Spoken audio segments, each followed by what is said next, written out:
कक्षा 10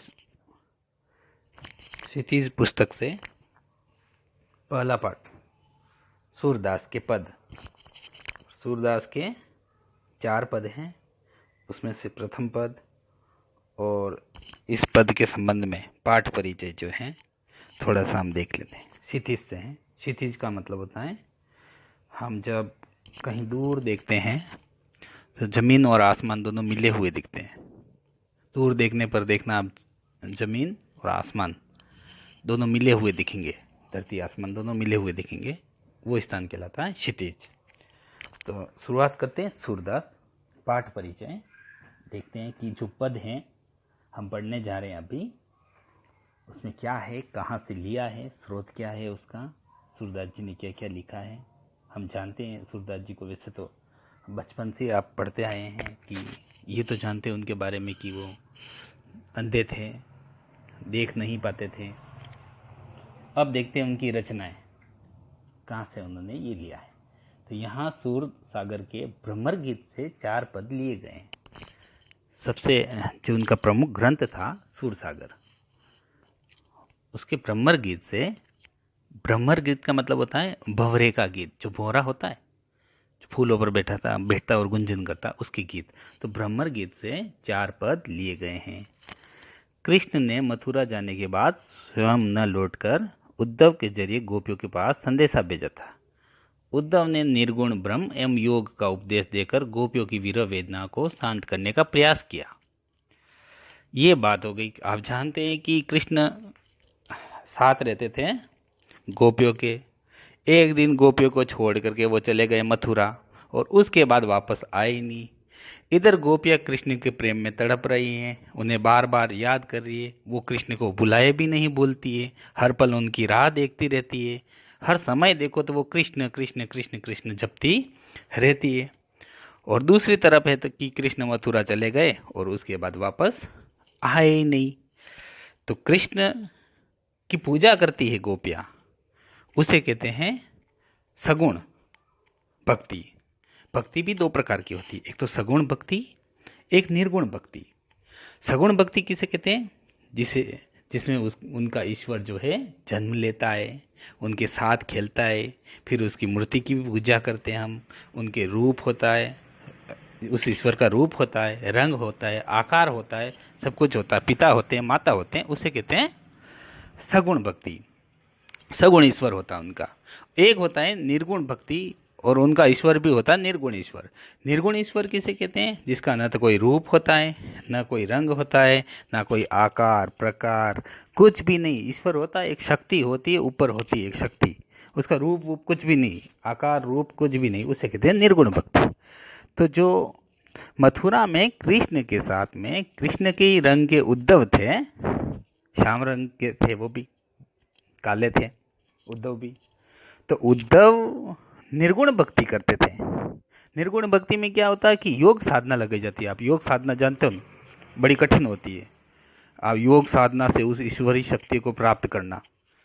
तो उद्धव जी को उद्धव जी करते थे योग साधना, और उद्धव जी को इस पर बड़ा घमंड हो गया था योग साधना पर। वो कृष्ण को बताने आते थे कि कृष्ण तुम भी क्या करो, योग साधना करो। तो कृष्ण ने देखा कि एक तरफ उद्धव तो करता है निर्गुण साधना, निर्गुण ईश्वर की बातें करता है, एक तरफ गोपियाँ करती है सगुण ईश्वर की। तो क्यों नहीं मैं उद्धव को ही वहाँ भेज दूँ गोपियों के पास में, तो गोपियों को ही समझा देगा उद्धव कि तुम कृष्ण की पूजा यानी सगुण की भक्ति करना छोड़ दो, और ईश्वर तो क्या है, निर्गुण है। तो यही बात कृष्ण जो है उद्धव को समझाते हैं कि उद्धव तुम अब जाओ, गोपियों के पास जाओ, वहाँ वृंदावन जाओ, वहाँ जो गोपियों को समझा के आओ, इस योग का ज्ञान दो, इस निर्गुण का ज्ञान दे करके आओ।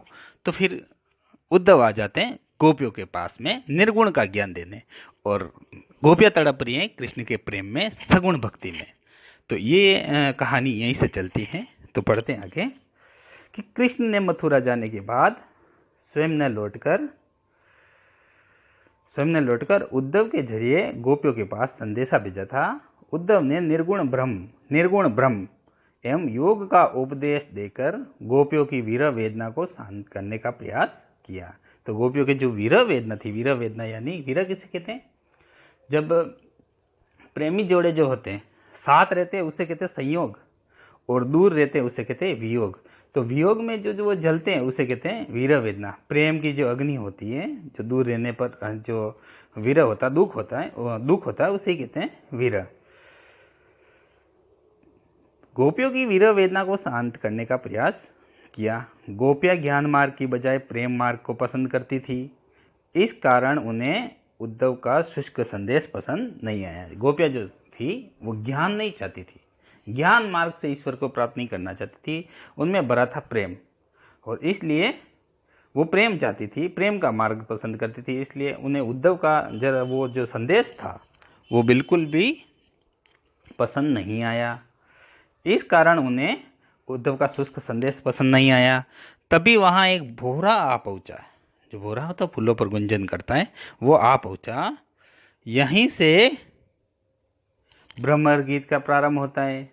गोपियों ने ब्रह्मर के बहाने उद्धव पर व्यंग्य बाण छोड़े। भंवरे को देखा और भंवरे को मुंह किया भंवरे की तरफ, लेकिन कहने लगी उद्धव को जो उनके मन में चल रहा था, क्योंकि उद्धव योग संदेश लेकर के आए थे, निर्गुण ईश्वर लेके आए थे, और वो सगुण की पूजा करती थी, वो प्रेम मार्ग चाहती थी। तो जो उनके मन में जो चल रहा था, तरह तरह के कटाक्ष उन्होंने उद्धव पर किए। सीधे सीधे तो कैसे करे, कृष्ण के मित्र हैं, उनके लिए तो बड़ी श्रद्धा का विषय था। लेकिन वो जो भंवरा था, भंवरे को कहने लगी, यानी कि सीधे सीधे भंवरे को तो क्या कहे, वो सीधे सीधे उद्धव को कहने लगी। भंवरे के बहाने वो उद्धव पर व्यंग्य बाण छोड़े उन्होंने। पहले पद में गोपियों की यही शिकायत वाजिब लगती है कि यह उद्धव कभी स्नेह के धागे से बंधे होते तो वीर की वेदना को अनुभूत अवश्य कर पाते। दूसरे पद में गोपियों को यह स्वीकारोक्ति कि उनके मन की अभिलाषाएं मन में ही रह गई, कृष्ण के प्रति उनके प्रेम की गहराई को अभिव्यक्त करती हैं। और तीसरे पद में वे उद्धव की योग साधना को ककड़ी जैसा बताकर अपने एक निष्ठ प्रेम में दृढ़ विश्वास प्रकट करती है। और चौथे पद में उद्धव को ताना मारती कि कृष्ण ने अब राजनीति पढ़ ली है। अंत में गोपियों द्वारा उद्धव को राजधर्म यानी प्रजा का हित याद दिलाया जाता है और दिलाया जाना, और सूरदास की लोकधर्मिता को भी दर्शाता है। देखो ये उस समय की भी मांग थी, जब सूरदास जी थे तब हम भारत में कल्चर भी अलग अलग प्रकार का आया था। सूफी थे, संत थे, यानी निर्गुण भी आ चुके थे, सगुण भी आ चुके थे, और इन दोनों के बीच में भी अपने ईश्वर को लेकर के ऐसी तनातनी, यानी कि ऐसा रहता था कि सगुण श्रेष्ठ है या निर्गुण श्रेष्ठ है। तो उस दौर को देखकर ही सूरदास जी ने लिखा है, या कृष्ण के माध्यम से, उद्धव के माध्यम से और गोपियों के माध्यम से। तो यहाँ पर उद्धव जो है वो निर्गुण का पक्ष लेते हैं और गोपियाँ जो है वो सगुण का पक्ष लेती हैं। तो हम देखते हैं पहला पद क्या है।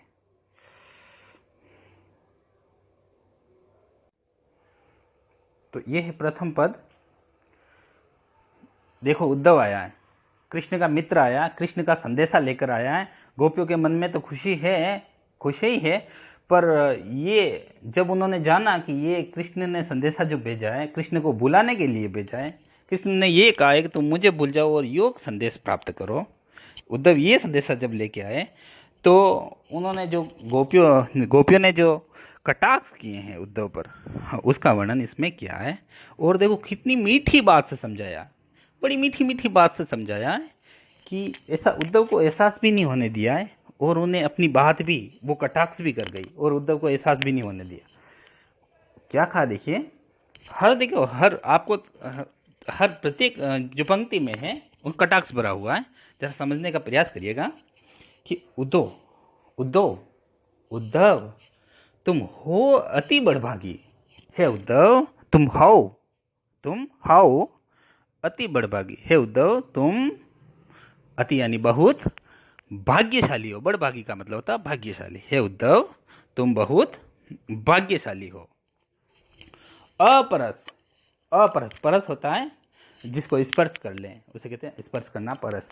और अपरस का मतलब होता है अछूता। अपरस यानी अछूता। रहत स्नेह यानी प्रेम, स्नेह जो होता है स्नेह। तगा यानी धागा। ते नाहिन मन अनुरागी।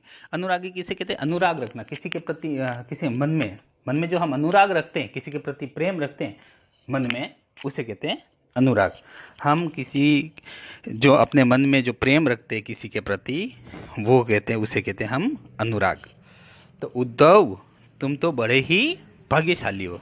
देखो क्या कह रही गोपिया, क्या कह रही उद्धव को कि बहुत बड़े भाग्यशाली हो। क्यों देखना, क्योंकि अपरस रहत स्नेह तगाते, क्योंकि तुम अपरस यानी अछूते, रहत रहे हो, स्नेह यानी प्रेम, स्नेह प्रेम, तगाते तुम स्नेह के धागे से, तगा यानी धागा, तुम स्नेह के धागे से आज तक अछूते रहे हो। कटाक्ष किया, क्योंकि गोपिया जानती है कि उद्धव किसके साथ रहता है? कृष्ण के साथ रहता है। और कृष्ण तो प्रेम का समुद्र है, महासमुद्र है, प्रेम की धारा है। और उसमें समुद्र, उस महासमुद्र में रहने के, उसके महासमुद्र में रहने के बाद भी जो उद्धव है, प्रेम की प्यास तो उनमें कभी जगी ही नहीं। इसलिए गोपिया कह रही है कि तुम तो क्या हो, बहुत बड़े भाग्यशाली हो वाकई में, कि अपरस रहत स्नेह तगाते, अपरस यानी अछूते, तुम स्नेह के धागे से, प्रेम के धागे से हमेशा क्या रहे हो? अछूते रहे हो। नाहिन मन अनुरागी, और तुम्हारे मन में भी किसी प्रकार का अनुराग या प्रेम उत्पन्न नहीं हुआ है, तुम्हारे मन में भी किसी प्रकार का प्रेम नहीं है। देखो क्या कहना चाह रही गोपिया, कि वाकई में या तो उद्धव को क्या समझ रही, इस तरह से कटाक्ष कर रही है कि वाकई में तुम तो, हम कहते हैं कि ये तुम इंसानों की श्रेणी में ही नहीं आते, कुछ इस तरह ही उद्धव को समझाने का प्रयास कर रही है कि तुम तो वाकई में क्या हो, कि तुम तो बहुत बड़े भाग्यशाली हो, कि तुम तो स्नेह के धागे से हमेशा वंचित रहे हो, अछूते ही रहे हो, और तुम्हारे मन में तो इस प्रकार का कोई प्रेम उत्पन्न भी नहीं हुआ है, तुम उससे दूर ही रहे हो। ना ही मन अनुरागी, ना ही तुम्हारे मन में इस प्रकार का कोई अनुराग भरा हुआ, कोई प्रेम भरा हुआ है। पुरैनी पात रहत जल पीतर, देखो पुरैनी, पुरैनी किसे कहते हैं? कमल, कमल का जो देखा है पात, कमल का पत्ता, पात यानी पत्ता, कमल का पत्ता, सबसे ऊपर होता है कमल का फूल और उसके नीचे होता है कमल का पत्ता पानी में। पुरैन पात रहत जल भीतर, जो कमल का पत्ता होता है वो जल के भीतर रहता है। तारस देह न दागी, तारस, रस यानी पानी, जल, देह यानी शरीर, किसका शरीर? और कमल का पत्ता यानी न दागी, दागी यानी दाग लगना, कि कमल का पत्ता जो है वो पुरैन पात यानी कमल का पत्ता, कमल का पत्ता कहाँ रहता है? जल के भीतर रहता हमेशा, कमल का पत्ता हमेशा जल के भीतर रहता। तारस देह न दागी, लेकिन उस पर क्या नहीं लगता है? उसकी देह पर, उसके पत्ते पर कभी भी उस रस का, रस यानी उस जल का दाग नहीं लगता। उद्धव को कहते हैं जिस तरह से कमल का पत्ता रहता है पानी के भीतर, फिर भी उस पानी का दाग उस पर नहीं लगता, उस तरह से उद्धव तुम पर भी किसी प्रकार का दाग लगा हुआ नहीं है। कहना ये चाह रही, यहाँ पर देखो कमल का पत्ता किसको कहा है? इसमें उद्धव को कहा है। और जल किसको कहा है? जल कृष्ण को कहा है, कि किस कृष्ण रूपी, कृष्ण के प्रेम रूपी जल में तुम रहने के बाद भी तुम पर किसी प्रेम का दाग नहीं लगा, यानी स्नेह भी नहीं आया तुम्हें उनसे प्रेम नहीं हुआ। ये बहुत बड़ी बात है, जिस तरह से कि कमल का पत्ता जल में रहने के बाद भी उस पर किसी प्रकार का उस जल का दाग नहीं लगता। शब्दार्थ भी साथ में लिख देने हैं आपको, तब आपको बेहतर समझ में आएगा। पुरैनी पात यानी कमल का पत्ता, रस यानी जल, देह यानी वो कमल के पत्ते के लिए कहा है, और दागी यानी दाग। ज्यों जल माह तेल की गागरी, ज्यों जल, और उदाहरण दिया है देखें, ज्यों जल माह तेल की गागरी बूंद न दाको लागी, ज्यों जल माह तेल की गागरी बूंद न ताको लागी। हे उद्धव, जिस प्रकार जल के भीतर तेल की घाघर, तेल का घाघर जो होता है गड़ा, पूरा चिकना गड़ा कर दो आप, सब तरफ उसके तेल तेल कर दो गड़े के, और पूरा भर दो तेल से, तो ज्यों जल माह तेल की गागिर बूंद न ताको लागी। और उस गड़े को, अगर चिकने गड़े को, पूरे तेल से लथपथ गड़े को अगर हम जिस तरह से पानी जल में डुबा देते हैं, फिर भी एक बूंद उस पर नहीं टिकती, सारी की सारी बूंदें वापस गिर जाती है ना। तो वही कह रही है कि ज्यों जल माह तेल की गागिर बूंद न ताको लागी, हे उद्धव, जिस प्रकार जल के घड़े को, तेल के घड़े को जल में हम डुबा देते हैं पर उस पर एक बूंद भी नहीं लगती, उसी प्रकार उद्धव तुम भी क्या हो, जल के घड़े के समान हो, है ना। जो कृष्ण के प्रेम रूपी जल में, कृष्ण के प्रेम रूपी जल तुम पर नहीं लग पाया।